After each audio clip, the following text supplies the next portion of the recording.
Xin chào mọi người.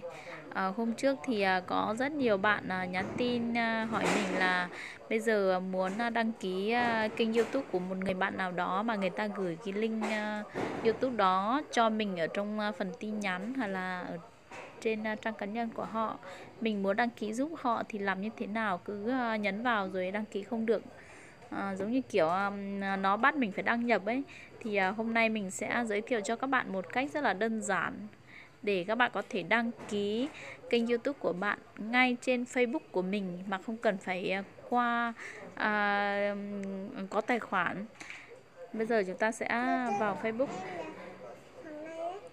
Thì ở đây thì mình sẽ vào trang cá nhân của mình. Thì ở đây là cái kênh YouTube của mình, mà cái link mà mình đã chia sẻ lên trang cá nhân. Thì bây giờ chúng ta sẽ vào đây.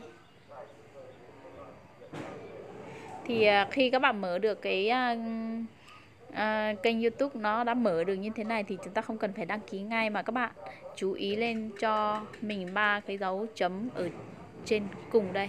Đấy, các bạn nhấn vào đây thì nó sẽ hiện ra các cái dòng này, và các bạn chú ý cho mình dòng là mở bằng YouTube. Mở bằng YouTube, các bạn nhấn vào đây. Và bây giờ là nó đã mở bằng YouTube. Thì bây giờ các bạn đăng ký rất là đơn giản, chúng ta chỉ nhấn vào việc đăng ký này thôi. Và như vậy là chúng ta đã hoàn thành cái phần đăng ký một cách rất là đơn giản. Và khi chúng ta đăng ký xong thì chúng ta quay trở về.